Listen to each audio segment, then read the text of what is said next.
اعوذ باللہ من الشیطان الرجیم بسم اللہ الرحمن الرحیم وَلِكُلِّ أُمَّةٍ أَجَلٌ فَإِذَا جَاءَ أَجَلُهُمْ لا يستأخرون ساعة ولا يستقدمون۔ اور ہر قوم کے لیے ایک وقت ہے، پھر جب ان کا وقت آ جاتا ہے وہ نہ ایک گھڑی پیچھے ہٹ سکتے ہیں اور نہ آگے بڑھ سکتے ہیں۔ سورۃ الاعراف آیا 34۔ وَلِكُلِّ أُمَّةٍ أَجَلٌ، اور ہر قوم کے لیے ایک وقت ہے۔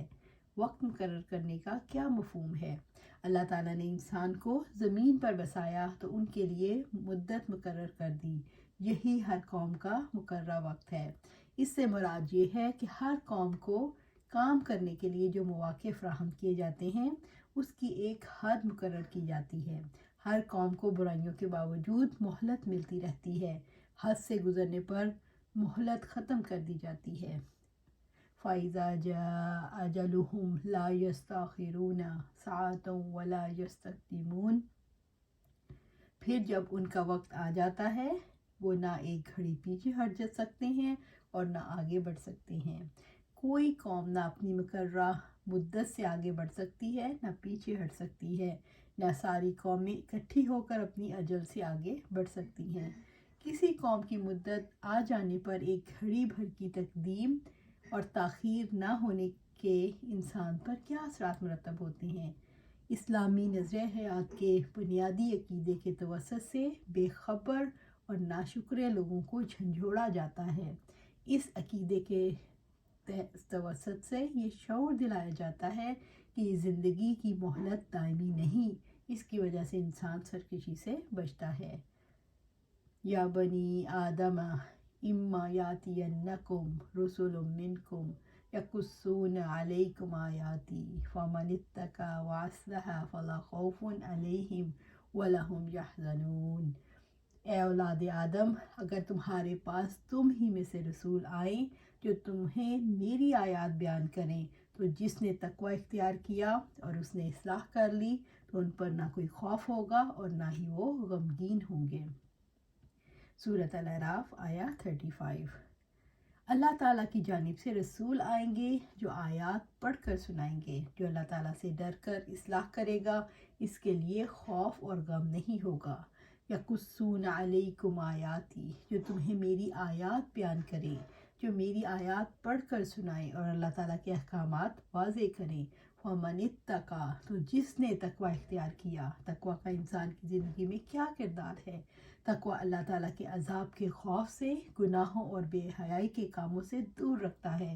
تقوی اللہ تعالیٰ سے ثواب کی امید کے ساتھ اس سے اطاعت کے کام کرواتا ہے۔ جس نے تقوی اختیار کیا یعنی شرک اور کبیرہ صغیرہ گناہوں سے بچا۔ تقوی انسان کو اللہ کی فرمانبرداری اور نیک کاموں پر آمادہ کرتا ہے۔ تقوی انسان کو خوف سے نجات دلا کر امن کے دائرے میں لاتا ہے۔ تقوی کے ذریعے ہی انسان اللہ کی رضامندی تک پہنچتا ہے۔ وَأَصْلَحَ، اور اس نے اصلاح کر لی، اس نے ظاہری اور باطنی معاملات کی اصلاح کر لی۔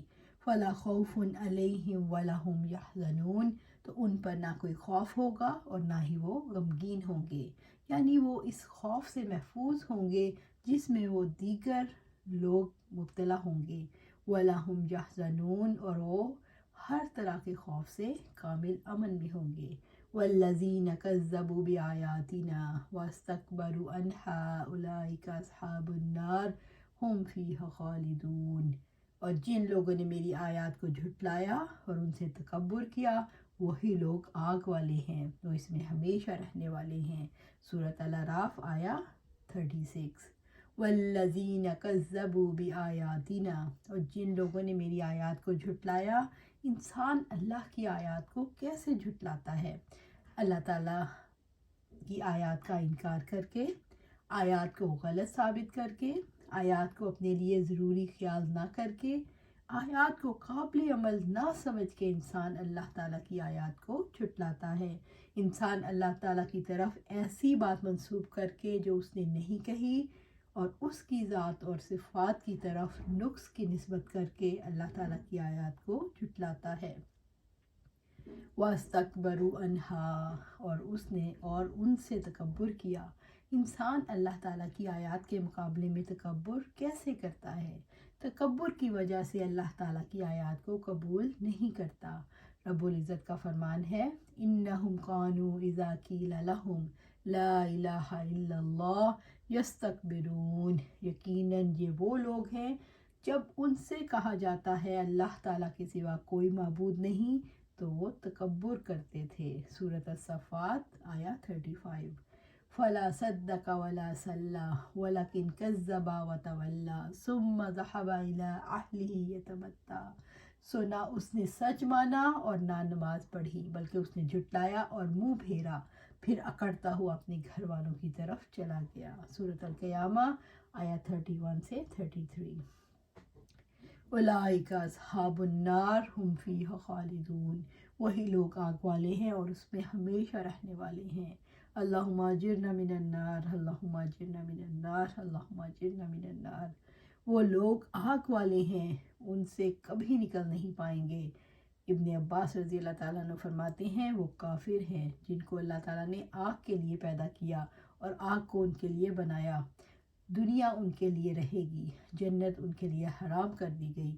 جس طرح انہوں نے آیات کی توہین کی اور ان کو جھٹلاتے رہے، اسی طرح ان کو ہمیشہ رہنے والے عذاب سے رسوا کیا جائے گا۔ یہ آیت رسولوں کی اتباع کے وجوب پر دلالت کرتی ہے۔ تو اللہ سبحانہ تعالیٰ سے دعا ہے کہ ہم قرآن و سنت کے مطابق عمل کریں تاکہ ہم آخرت کی پکڑ سے بچ سکیں اور اس دنیا میں دین کے مطابق زندگی گزاریں، آپ صلی اللہ علیہ وسلم کے مطابق، اصولوں کے مطابق زندگی گزاریں، اتباع کریں۔ اللہ سبحانہ تعالیٰ سے دعا ہے کہ ہمیں دنیا اور آخرت کی کامیابی عطا فرمائے۔ آمین یا رب العالمین۔